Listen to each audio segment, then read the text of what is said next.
नमस्कार दोस्तों। आज एक बहुत ही महत्वपूर्ण टॉपिक के ऊपर हम बात करेंगे। जो महत्वपूर्ण टॉपिक है इसी पोल्ट्री फार्मिंग से संबंधित है। दोस्तों, जो फार्मर भाइयों का जो डाउट है, इस वीडियो में बहुत सारे डाउट जो है क्लियर होंगे। मेरा उद्देश्य सिर्फ ये है कि सही जानकारी देना और सटीक जानकारी देना, ताकि और सबसे इनमें सही और सटीक जानकारी के साथ में कि कम कीमत में हमारा सेट कैसे तैयार हो जाए, ऑटोमेटिक भी हो जाए, इसी पोल्ट्री फार्म भी हो जाए और सेट भी बन जाए। मतलब इन सब चीज़ों का जो है समावेश रहता है जो है मेरे वीडियो में। तो चलिए दोस्तों शुरू करते हैं। इसी पोल्ट्री फार्म में जनरली हम एग्जॉस्ट फैन का जो प्रयोग करते हैं, वो एग्जॉस्ट फैन मुख्यतः दो प्रकार के होते हैं। एक तो सिंगल फेस का होता है और 3 फेस का होता है। तो फार्मर भाइयों के सामने जो सबसे बड़ी समस्या रहती है कि फ़ैन का सिलेक्शन कैसे करें। तो फ़ैन का सिलेक्शन कैसे करें, मैं ये थोड़ा सा डाउट दूर कर देता हूँ कि सिंगल फेज़ का अगर मान लीजिए आपके फार्म में अगर 4 फ़ैन अगर लग रहे हैं, तो वहाँ पे जो है आप सिंगल फेज़ का कनेक्शन ले सकते हैं। 4 फ़ैन तक सिंगल फेज़ का जो मेरा जो फ़ैन जो मैंने सेल किए हैं और पैनल जो मैंने सेल किया है, तो जो मेरा अनुभव है, अनुभव में ये रहा है कि 4 फ़ैन तक बहुत बड़े तरीके से काम कर रहे हैं, नो प्रॉब्लम। बहुत बड़ा जो 3 फेज़ का फ़ैन काम कर रहा है, वही का वही आउटपुट जो हमें सिंगल फेज़ भी जो है दे रहा है। तो इसके कारण 4 फ़ैन तक आप जो है सिंगल फेज़ के फ़ैन आसानी से आराम से खरीद सकते हैं, कोई दिक्कत नहीं है। दूसरा है 3 फेज़ का। तो 5 फ़ैन से अगर जा रहा है, तो आपको 3 फेज़ का ही लेना है, इससे नीचे आपको 3 फेज़ का नहीं लेना है। अब मैं उसका कारण बताऊँ कि सिंगल फेज़ का आपको 4 फ़ैन तक भी आपको क्यों खरीदना है। तो मैं जो है अभी करीब 15 दिन से मार्केट का जो मैंने रिसर्च किया और देखा कि फार्म को, छोटे फार्म हो चाहे बड़े फार्म हो, फार्म को होना चाहिए ऑटोमेटिक। अब ऑटोमेटिक में मतलब क्या, ऑटोमेटिक का इन द सेंस क्या हुआ कि जैसे ही लाइट जाए तो अपने आप फार्म का जो है इक्विपमेंट अपने आप चालू हो जाए, जैसे ही लाइट जाए तो अपने आप फार्म के इक्विपमेंट जो है बंद हो जाए। मतलब जैसे कि एग्जॉस्ट फैन, कूलिंग पैड की मोटर, फार्म के अंदर की लाइट, ये सब चीज़ों के बारे में। तो मैंने देखा कि मैं इन्वर्टर के ऊपर काम कर रहा था, तो इन्वर्टर देखा तो सिंगल फेज़ के इन्वर्टर सस्ते आ रहे हैं, 3 फेज़ के इन्वर्टर महंगे आ रहे हैं। तो मैंने देखा कि अगर ऑटोमेटिक, इससे पहले हम जाते हैं कि जैसे जनरेटर सेट अगर हम खरीदते हैं एक छोटे फार्म के लिए, मान लीजिए 2 फैन के लिए या 3 फैन के लिए, तो generator set, automatic generator set हमें पड़ रहा है महंगा, कम से कम भी 2 लाख रुपए से ऊपर जा रहा है ऑटोमेटिक जन सेट।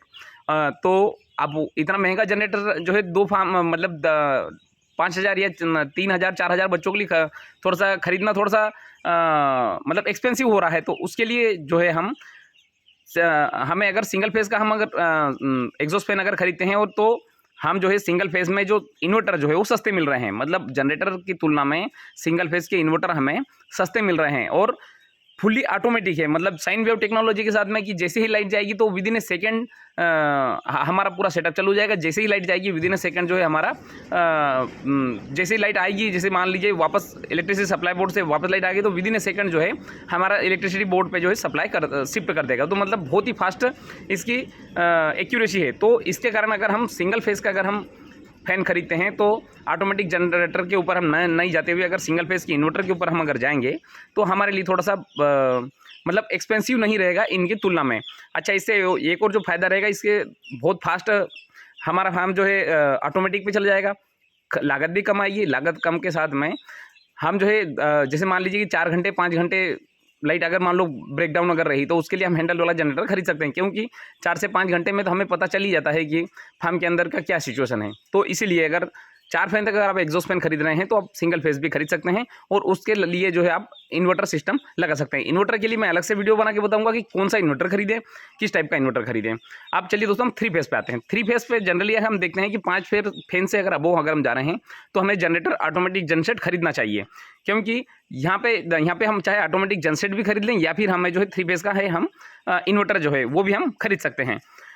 यहाँ पे 3 फेज़ का इन्वर्टर भी जन सेट की तुलना में इक्वली आ रहा है। मतलब अगर हम इन्वर्टर अगर खरीदने अगर जा रहे हैं, तो इन्वर्टर और जनरेटर की कीमत दोनों में बराबर आ रही। तो फिर अब डिपेंड करता है कि आप जो है आपके यहाँ पे सप्लाई कितनी देर के लिए अवेलेबल है। अगर मान लीजिए थोड़ी सी देर के लिए अगर ट्रिप अगर करती है, तो आप जनरेटर ले सकते हैं, अगर अपना इन्वर्टर ले सकते हैं। और अगर ज़्यादा देर के लिए अगर जा रही है, तो आपको इस जनसेट भी ले सकते हैं, क्योंकि दोनों अगर लेंगे तो जो बहुत ज़्यादा महंगा हो जाएगा, उनमें से आपको एक ही चुनाव करना पड़ेगा। हाँ, बट ये हो सकता है कि इसमें आप सोलर सिस्टम के ऊपर आप जाएंगे, तो ये आपके लिए महंगा तो पड़ेगा, किंतु एक तो मतलब बिजली की कॉस्ट कम कर देगा, ऊपर से हमारी डीजल की कॉस्ट भी कम कर देगा। इसके ऊपर भी जो मैं अलग से वीडियो बना दूँ, क्योंकि एक फार्मर भाई है जो है हमारे जो मित्र हैं, वो तो अभी तक उन्होंने मतलब इलेक्ट्रिसिटी बोर्ड से सप्लाई ही नहीं लिया, पूरा जो है बैटरी और सोलर से ही जो है पूरा बेच निकाल लिया। बहुत बढ़िया उनका रिजल्ट भी रहा। तो कुल मिला के कहने का मतलब ये है कि अगर 3 फेज़ में 5 फैन से अगर आप ऊपर अगर आप जा रहे हैं, तो तो आपको जो है जनसेट भी ले सकते हैं और 3 फेज़ का इन्वर्टर भी आप ले सकते हैं। किंतु अगर सिंगल फेज़ में है तो आप जो है इन्वर्टर ले सकते हैं और इन्वर्टर के बाद में जो है एक हैंडल वाला छोटा वाला जो है जनरेटर आप ले सकते हैं। कहने का सिर्फ इतना सा तात्पर्य है कि एग्जॉस्ट फैन में आप कंफ्यूज नहीं रहें। अगर आपका फार्म छोटा है तो आप जो है सिंगल फेज़ का ही खरीदिए। अगर फार्म बड़ा है 5 फैन से अगर ऊपर अगर आप जा रहे हैं तो आपको 3 फेज़ का इन्वर्टर आपको एग्जॉस्ट फैन आपको खरीदना है। तो दोस्तों इसी के साथ में वीडियो समाप्त करना चाहूँगा। धन्यवाद।